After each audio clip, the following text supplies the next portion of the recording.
Chers amis, amoureux des joutes, bonsoir, bienvenue sur l'antenne de RSL pour ce dernier magazine des joutes, dernier magazine de la saison 2017. Une émission aujourd'hui que vous me permettrez de dédier particulièrement aux personnes qui nous ont quittés durant la saison de joutes. Tout d'abord, Louis Nicolin, c'était à la fin du mois de juin, le président s'en allait, le jour de son 74e anniversaire. Donc permettez-moi d'avoir une pensée pour lui qui nous avait soutenus dans notre projet de radio dès les premiers moments.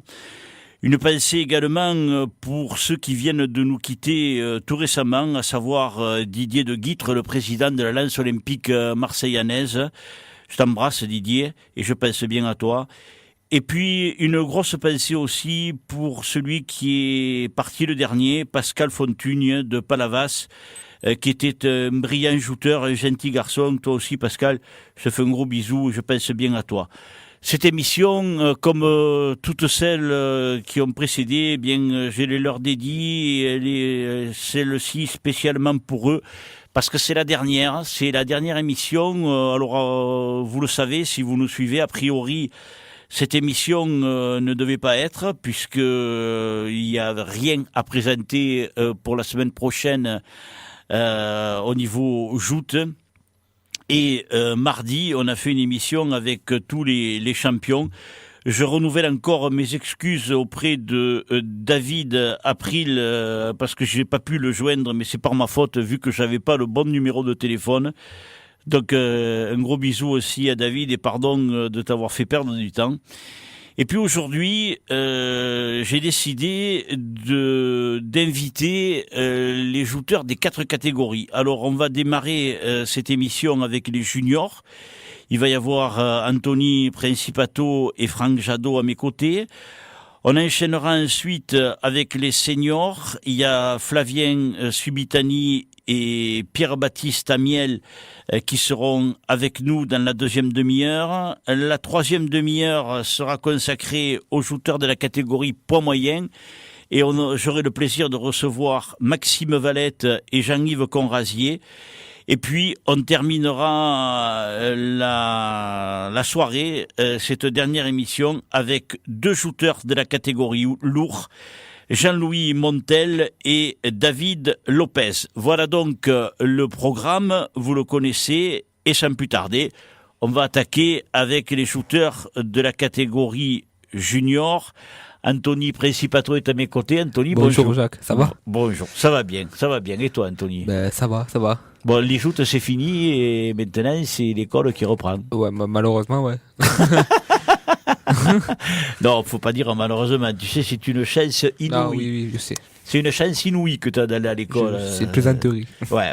Non, mais moi, tu vois, il y a longtemps que j'y vais plus à l'école et si je pouvais y retourner, je ferais pas les mêmes bêtises que ce que j'ai fait quand j'étais jeune. Mais bon, ça, on le dit tous, mais avec le recul. Ouais, quand on est jeune, on languit que d'une chose, c'est les vacances ou que ça finisse. Et les joutes, voilà. Quand c'est toi les joutes. Exactement. Et puis il y a Franck Jadot qui va nous rejoindre. Alors Franck, le petit souci qu'il a, il m'a envoyé un SMS comme font tous les jeunes de maintenant, en me disant t'inquiète pas Jacques, j'arrive, je suis dans les bouchons. Donc je m'inquiète pas et je sais que Franck va nous rejoindre. Alors Anthony, tu as été un de nos tout premiers invités et tu fermes le studio. Alors cette saison, elle a été comment pour toi ? En parlant du championnat, ça, pour moi, c'est une des plus belles saisons que j'ai pu faire. Mm-hmm. Parce que je préfère jouer comme ça, quitte à perdre, mais au moins j'apprends. Mm. Mais championnat de France, pour moi, 4e, pour moi, c'est déjà énorme. Alors ensuite quand je commençais à Saint-Louis, j'ai pensé toute l'année, même il y a 2 ans j'y ai pensé et voilà, c'est fait. Maintenant j'ai pu y penser. Ouais. Et je me prépare pour les autres Saint-Louis, ça va être sans stress pour moi. Ouais. Et en attendant l'année prochaine. Voilà. Alors, cette année, quand même, il faut dire une chose, c'est que toi, l'année dernière, tu étais cadet. C'est ça. Tu avais collectionné les victoires, les titres. Tu avais été aussi champion de France cadet, si mes souvenirs sont bons.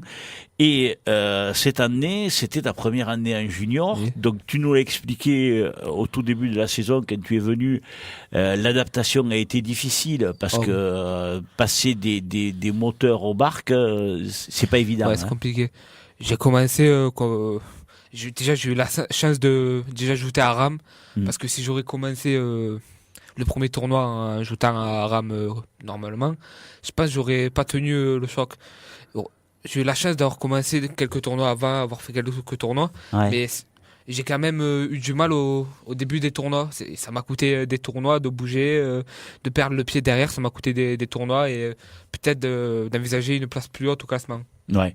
Alors, il est vrai quand même que la saison avait bien commencé puisque tu t'étais hissé jusqu'au niveau de la finale et en plus ce qui est bien, c'est que lors d'une de tes venues, en tout début de saison, tu nous avais dit, je vais essayer. Mon but, ça serait de remporter un tournoi.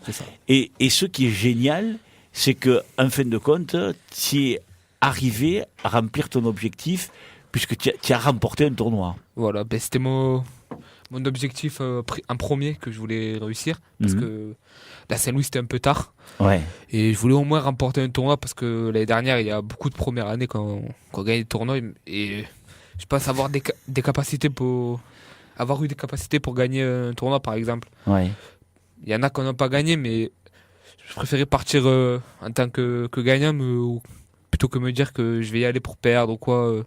Si j'aurais pas gagné le tournoi, ça aurait été pareil. Mais c'est vrai que se fixer un objectif, en plus, toi, c'était un objectif ambitieux, parce que gagner un tournoi, c'est pas à la portée de tout le monde. J'ai vu les tournois défiler au fur et à mesure, j'ai eu un peu peur quand même.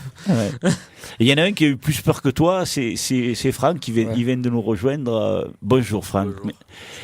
Oui, j'ai expliqué à nos auditeurs que tu étais pris dans les bouchons, mais que tu allais arriver, donc c'est pas grave. Franck, je disais à Anthony que lui s'était fixé comme objectif de remporter un tournoi de championnat. Il y est arrivé, il est content. Toi, malheureusement, tu n'y es pas arrivé. Et non. Alors pas grave, non, il y a des choses bien plus graves. T'as bien raison. Mais ça fait, c'est le chat. Ça fait râler quand même, parce que toute la saison, tu n'étais pas loin.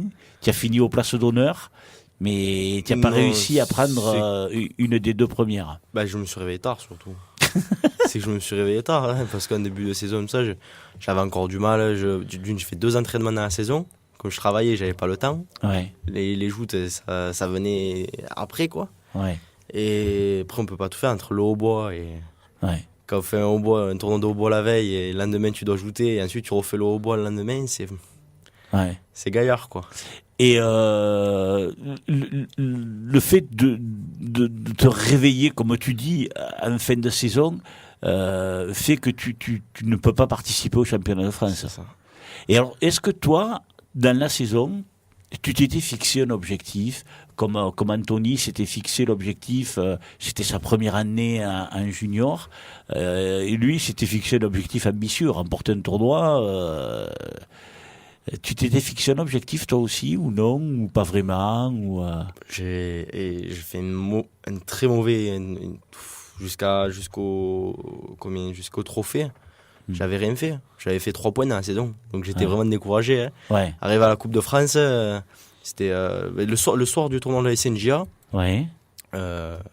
Après, j'avais perdu contre Anto. Juste après, je suis dans la barque et je parle à Hubert. Et je lui dis, Hubert, franchement, ça m'énerve, je joue mal. J'ai envie de finir là, la saison. Je l'arrête à partir de la Coupe de France. Je fais la Coupe de France, après j'arrête. Et après, il y a eu l'histoire où j'ai appris que Hubert a arrêté. Là, je me suis dit, il faut pas arrêter quand Hubert il arrête, quoi. C'est pas cool. Donc j'ai continué. Et après, je me suis réveillé un peu. Mais d'autant plus que à l'avenir, tu fais une revanche aussi. Et puis c'est aux 2 derniers tournois que vous avez disputés, au Gros du Roi et à l'Alliance Sportive, où là tu rentres dans les prix. Malheureusement, tu t'arrêtes en demi-finale, je serais tenté de dire. Je veux pas remuer le couteau dans la plaie, mais bon, tout au long de la saison, tu arrives, tu tombes un homme, des fois, et tu n'y arrives pas à franchir le second. Alors c'est quoi qui est la cause de ça? C'est la fatigue. Tu nous as expliqué que tu jouais du hautbois et qu'il y avait des week-ends où tu faisais hautbois et puis après joute hautbois. Même la semaine, je travaillais aussi. Ouais. On l'a vu pour le tournoi Frotignan, je suis arrivé, c'était... Oh que oui. Je suis arrivé. C'était une course contre... Enfin, on va expliquer. Tu m'as envoyé des SMS et tu me demandais où on en était et tu étais sur la route en train de rentrer d'Agde. Et je te disais, on en est à tel numéro, et tu savais que toi, tu étais en fête de barque. J'étais dernier, et je finissais à 19h30 le travail, et c'était à 18h. Ouais. Du coup, je suis arrivé juste, mais bon, c'est pareil, c'est pas des conditions, c'est pour... Non, c'est pas des conditions pour arriver à faire quelque chose, et d'ailleurs, t'avais rien fait. Non, mais c'est vrai que tu te rends compte, toi tu n'es pas au courant, Anthony, mais il m'a envoyé des SMS en me disant je suis sur la route, j'arrive, dis-moi où on en est. Alors je lui disais, donc en plus je ne lui disais que le jouteur de sa barque, une année 10, 12. Et lui, il savait qu'il était dans les derniers. Et le problème, c'est que l'autre barque, elle était bien plus basse. Et alors, je voulais pas lui dire.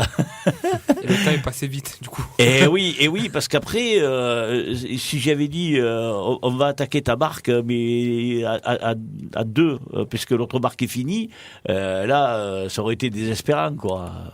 Mais t'as bien fait de pas lui dire, alors. Et le pauvre, quand tu es arrivé, c'était à toi de jouer, je crois. Je suis arrivé, je suis monté, il y a eu il a dû se changer, je crois. Mais non, c'était Ben avant, qu'il avait refusé 3 passes d'affilée. Ça m'avait sauvé. J'étais content, là.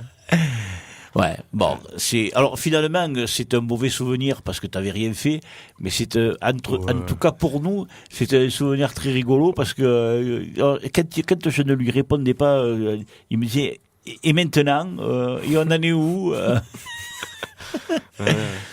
Bon, ça c'est un mauvais et bon souvenir à la fois, mais pour toi c'est vrai que ça a été une saison difficile parce que jongler entre faire le hautbois et se rendre aux joutes, c'est pas évident non plus. Hein.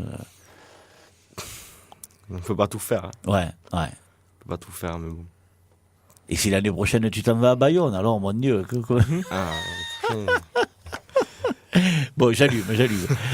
En dehors de ça, vous l'avez trouvé comment cette saison tous les deux, au niveau joute avec les copains, l'ambiance, c'était comment? Moi, pour moi, l'ambiance, c'est parfait, mais je m'entends bien avec tout le monde, donc du coup, ça me dérangeait pas. Ouais. C'était bien. C'est juste, comme on te dit à chaque fois quand on venait, c'est juste les horaires qui étaient horribles. Ouais. Ah oui, on était bouche-trou. Parce que même moi, que c'est ma première année, j'ai vraiment hâte de monter. Ouais. Même si c'est ma première année, parce que les horaires, des fois je suis pas là, des fois j'arrive au dernier moment. Une fois je suis arrivé en retard, j'étais dernier de barque. Et heureusement que j'étais dernier. Ouais. Et tu disais toi aussi, Franck, vous l'avez tous dit, de toute façon. On est des boucherons. Ouais. On est de faire 3 tournois d'affilée dans le week-end. On ne le fait pas des tournois seniors, on le fait pas des tournois lourds. Pourquoi on le fait à des juniors? Ouais.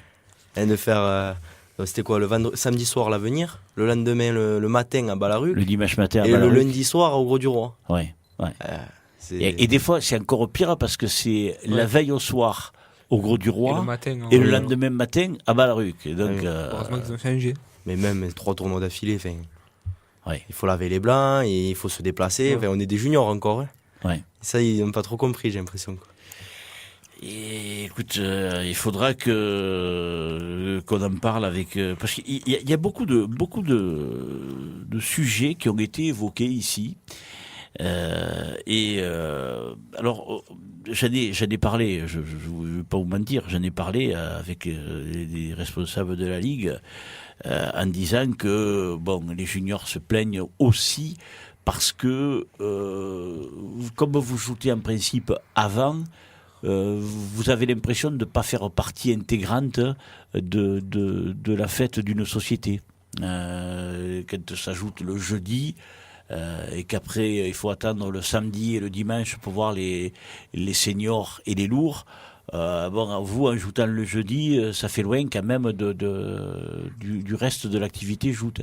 Comme tu dis, il y a des fois, on joue à 18h, une fois à 19h, une fois à 20h, une fois à 21h, une fois le matin.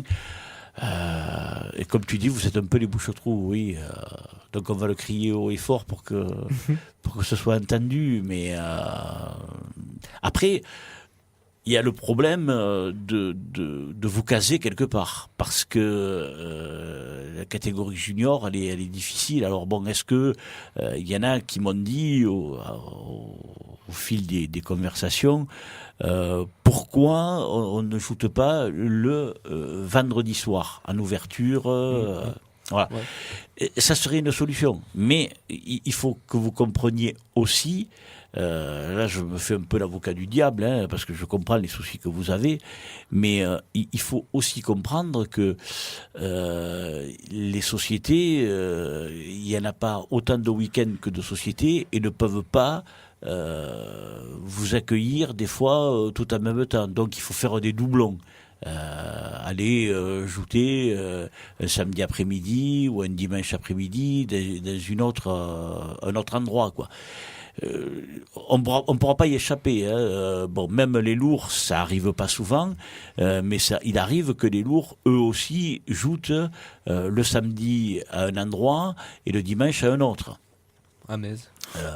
À Metz, par exemple, oui, ou au Pavois à Gatois et à l'Avenir, ou des fois à Marseillan et à la Lance Amicale ou à Frontignan. Bon, encore heureusement, maintenant, il n'y a plus Béziers. Oui. Mais il est possible que l'année prochaine, Béziers revienne. Et si Béziers revient, ça va encore créer des tournois. Donc, bon, comment faire alors là, il serait intéressant, vous qui êtes junior, qu'est-ce que vous auriez comme solution à proposer ? Le vendredi soir, ça vous conviendrait à vous si jamais vous devez en parler, aller plaider votre cause un peu, imaginons, aux dirigeants de la Ligue. Que faire ? Pour moi, le seul truc qui me dérangeait, c'est 3 tournois. Ouais. Après, 2 tournois, c'est un peu normal. Bon, on le voit, des lourds aussi. Les seniors et des lourds, ils ont 2 tournois dans le week-end, c'est normal. C'est vrai. 3 tournois, les lourds et les seniors, ils en ont pas. Non. Il n'y a rien que quand c'est le samedi à Metz, le dimanche à Metz et le lundi à Saint-Louis. Voilà. Ou alors c'est les seniors le samedi et les seniors le dimanche, c'est pareil. Enfin, par exemple, cette année, les seniors, ils ont ajouté le samedi de la Pointe-Courte, nous, on était à Palavas. Oui. Et le lendemain, ils sont à la Palavas, par exemple. Oui, le samedi de la JPC, oui. Ouais. Le samedi de la JPC, ils ont ajouté à la JPC, et le dimanche, ils étaient à Palavas, effectivement. Mais oui, c'est 2 week-ends. Bon, mais bon, comme je vous ai dit, il y a beaucoup plus de sociétés que de week-ends, et là, il est difficile de... Qu'est-ce qu'il a manqué cette année à la catégorie junior qui aurait pu être encore mieux, je sais pas moi, dans les spectacles, dans les jurys, dans les barques, je sais pas. Qu'est-ce qui vous vient par la tête, vous D'abord, est-ce que vous pensez que si vous jouez en nocturne, c'est une bonne chose ou pas ? Ben, nous, on préfère ajouter, moi particulièrement, je préfère ajouter le soir, quitte qu'on joue à 18h, 20h, mais qu'on fasse tout le temps la même horaire, par exemple. Ouais. Mais des fois on joue à 10h, des fois on joue à 16h, 14h, 18h, 21h. Ouais, mais là, si vous faites des doublons, tu vas être obligé de jouer le samedi ou le dimanche à 16h ou à 15h, à 16h, à 17h ou à 18h. Ouais, ou le mettre un tournoi en début de semaine, par exemple, et un le vendredi, le samedi ou le dimanche. Je pense que ce serait le mieux. Oui, mais toi, tu parles comme ça parce que tu travailles pas. Ouais, toi qui travailles... ouais, mais tard. On va pas finir... Comment tu le... Vas-y, Franck, exprime-toi. Non, je sais pas. Pour moi, c'est le week-end. Plutôt, oui. Ouais. Plutôt le week-end. Ouais. Après, Le fait d'essayer de planifier les juniors au vendredi soir, est-ce que c'est quelque chose que tu penses qui te conviendrait ou pas? Ça te plairait pas? Après, il faut penser que les sociétés, elles ont souvent leur tournoi, leur nuitée le samedi, le vendredi soir. Ouais, mais maintenant, il y en a beaucoup de sociétés qui les font tout plus. ça, Il y en a aussi qui font des tournois amicaux, mais spéciaux. Après, c'est vrai que ceux qui n'en ont pas, oui, ça serait mieux quand même. Je sais pas. C'est des Après, ça idées. réfléchit parce qu'il y a des pour et des contre. Ah oui. De sûr toute façon. Après, autre question que je voulais vous poser, on en a parlé mardi dernier aussi. Dans la catégorie moyen et lourd, les shooters pour participer au championnat de France doivent prendre une des 4 premières places. Un junior et un senior, il faut prendre une des 2 premières places. Je te vois sourire déjà, Franck. Est-ce que vous pensez qu'il faudrait augmenter le nombre de places offertes aux juniors et aux seniors pour être comme les moyens et les lourds, sachant que pour les moyens, on le verra tout à l'heure avec les moyens, c'est plus que pénible. Hein. Alors qu'est-ce que vous en pensez? Toi, qu'est-ce que tu en penses, Anthony? Moi, je l'ai fait la finale, donc oui. Moi, pour ceux que, par exemple, pour Franck qui a fait 2 demi-finales, je sais pas, franchement, je sais pas. Je sais pas. Bon. Et toi? Bah, oui, sûr, pour moi, il faudrait le faire. Non, mais si on regarde, ce qu'ils nous disent, l'excuse, c'est qu'on serait beaucoup trop de shooters. Oui. Après, on serait trop de juniors, trop de seniors. Mais si on regarde bien, ceux qui ont fait des demi-finales dans l'année, il n'y en a pas énormément en plus par rapport aux 2 premiers prix. Hein. Ouais, il y avait combien? Il y avait 6 shooters par barque. Hein, et des demi-finales, il n'y en a pas énormément quand on fait en dehors des... Alors là, je vous montre, les auditeurs le voient pas, mais bon, vous le voyez, et ils vont comprendre. Là, je vous présente le classement de la catégorie junior. Donc le classement de la catégorie junior, il s'établit comme ça. Les shooters qui sont en gras, ce sont ceux qui sont qualifiés pour le championnat de France. Ceux qui sont en maigre ne sont pas qualifiés. Et on se rend compte que un shooter, par exemple, comme Sauveur Benavent, il a fait une demi-finale, mais il a participé à 7 revanches. Beaucoup. Et oui, c'est beaucoup. Et il n'a pas été qualifié. Il finit quand même 10e du classement, 11e du classement. Après, c'est vrai que c'est le shooter qui est le plus proche au contact des autres, parce qu'après les autres, ils sont loin devant. Il est vrai qu'il y a Jean-Félix Souboul qui était sélectionné pour le championnat de France et qui finit 19e du classement, alors qu'il y en a 3 autres avant lui et 6 autres, 6 shooters qui l'ont précédé et qui n'ont pas été sélectionnés. Et qu'il y en a 2 qui étaient perdus au milieu. Il y en a 3 qui n'étaient pas sélectionnés, 2 sélectionnés, 3 pas sélectionnés, et Jean-Félix Souboul qui était le dernier. Alors c'est vrai que Jean-Félix aussi, à sa décharge, il a disputé que très très peu de tournois, et à partir de la mi-saison, il n'a plus joué. Ouais, parce qu'il est parti à l'armée, je crois. Ouais, c'est ça. Et c'est normal un peu qu'ils soient passés devant, à force de faire des revanches, quelques points par-ci par-là. C'est normal qu'il est passé devant. Ah oui, les autres ils sont passés devant, oui, effectivement. Il a 19 points. Reste bien devant ton micro, parce qu'autrement, les auditeurs vont pas t'entendre. Hop, il est là, il a 16 points. Ouais. Il a fait une finale perdue à la Nouvelle-Lens, et dans la foulée, il a fait une revanche à Frontignan. Donc il a fait que 16 points. Quand on pense quand même que Valentin Fabre, le champion, en fait 136. Hein. C'est colossal. Hein. Il termine avec... 46 points d'avance sur le second qui était au Birba, qui fait 90 points. Et encore, Valentin, dans les 2 derniers tournois, il n'a pas marqué le moindre point. Alors, pour vous, il y a trop d'écart entre les premiers et les derniers. Vous sentez qu'il y a cette différence entre les shooters ou pas? Il y a un bon niveau en junior. Ouais. On l'a vu à c'est les moyens. Ouais. Sur les qualifiés, il y avait Ouais, deux seniors, je crois, et après c'était que Ouais. des juniors. Il y avait Passeron et Adrien Lisanchi. Après, Ouais. c'était que des juniors. Et Dans les 4 premiers prix, c'était un senior et 3 3 juniors. juniors. Ouais. Ouais. Donc il y a un bon junior, il y a un bon niveau. Et Valentin, je crois Valentin il monte. Et après, c'est Ouais. tout le monde Ouais. qui monte. Théo, il monte. Ouais.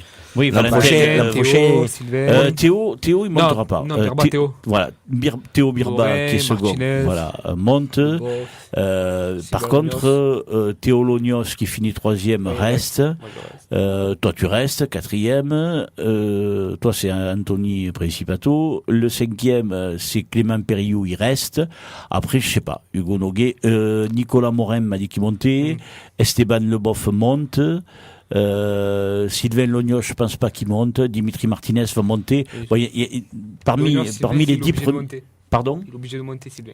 Ah oui? Il a 20 ans. Ah bon, alors tu vois, donc il y en a déjà 5 qui sur les 10 premiers qui montent, donc ça va vous faire. Mais Valentin et Théo Birba, je pense qu'en senior, ils peuvent s'imposer. Ils vont en corriger, Ah oui. ils vont en corriger. Ah oui, oui, oui. Ouais. Oui, Je suis- Moins, mais il va faire quelques résultats. Mais je suis pas aussi catégorique. Léo, il est monté en senior, première Ah bon, année, et ouais. il avait été champion. Ouais, Donc ça m'étonnerait pas que Valentin et Théo, ils vont casquer en senior. ouais, Oui, je pense. ouais.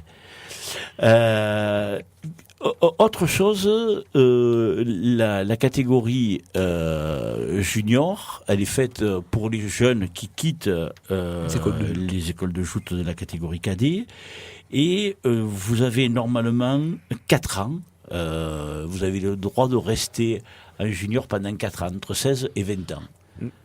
Tu penses que tu vas passer 4 ans à... Non. Parce que déjà, je pense faire ma 10e année. Ouais, Et si, je te le dis, parce que je finis dans les 3 premiers, je pense que je monterai. ouais, d'accord. Parce que après me retrouver avec des personnes avec 3 ans de moins que moi, c'est pas trop. Oui, mais enfin, il y en a à l'heure actuelle qui ont 20 ans et qui jouent contre des jeunes qui sont plus jeunes qu'eux.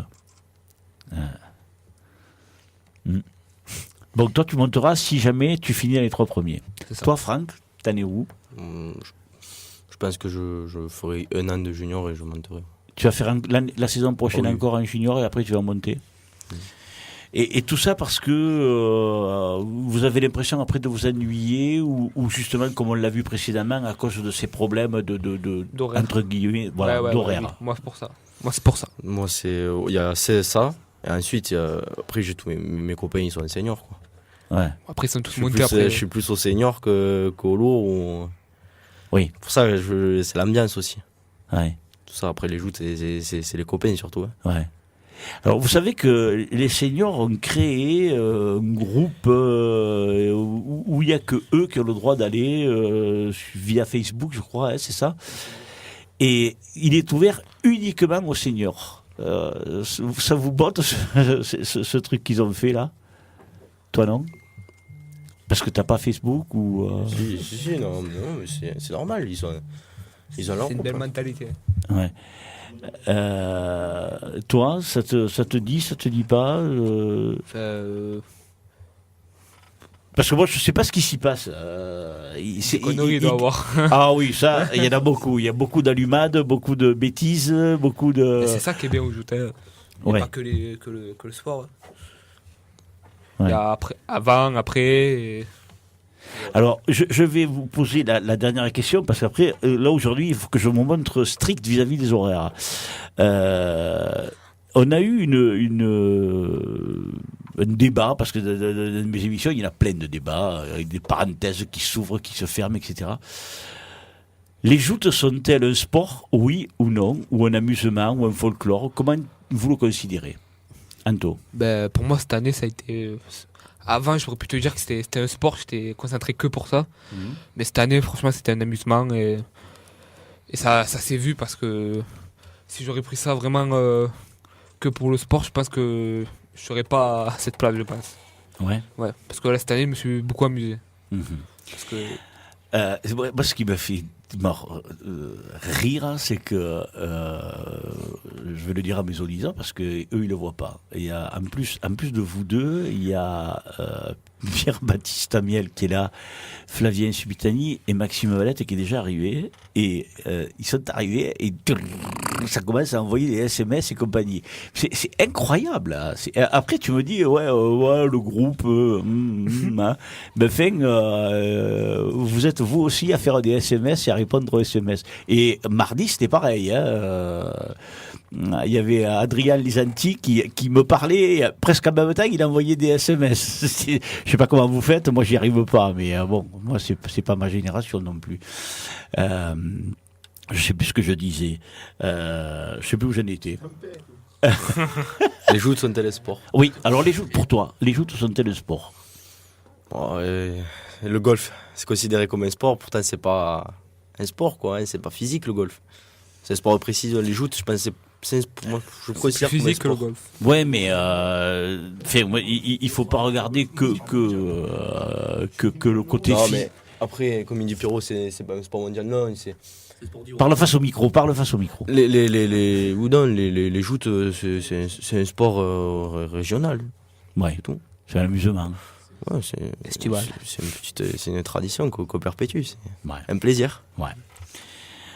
Eh bien écoutez, on a fait notre demi-heure, hein. Alors je vais vous montrer strict et je vais vous demander de laisser vos places. Y a-t-il, avant que vous partiez, quelque chose que vous voudriez dire, qui vous tient à cœur, que vous avez envie de dire je ne sais rien. Anto? Non. Très bien, au moins on gagne du temps. Franck? Vas-y. Rien de spécial. Non. La SNG se porte très bien. Bon, voilà. En tout cas, moi je vous remercie parce que vous êtes venu. Toi, Anthony, tu es un habitué de la maison parce que tu es venu plusieurs fois. Toi, Franck, c'est la deuxième fois que tu viens.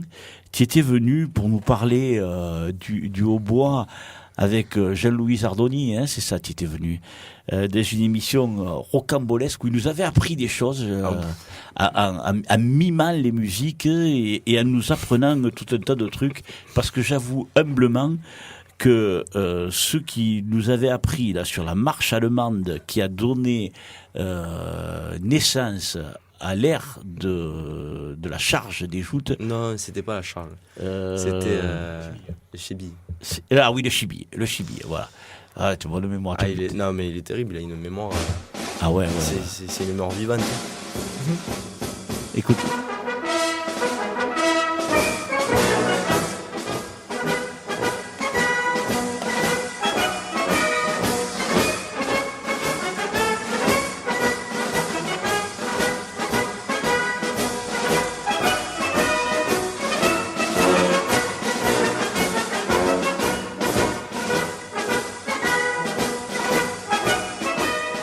Voilà, c'était donc un petit clin d'œil. Tu vois, on l'a retrouvé. Hein. Enfin, on l'a retrouvé. Jean-Christophe Figaret, qui réalise toutes les émissions depuis le début. Je parle jamais de lui. Et pourtant, si lui n'était pas là, on ne pourrait pas avoir notre émission. Voilà l'ère du chibi. C'est inspiré de cette marche allemande, marche prussienne, je crois même. Voilà. Jean-Louis et toi, vous reviendrez l'année prochaine et vous nous en reparlerez, vous nous direz autres.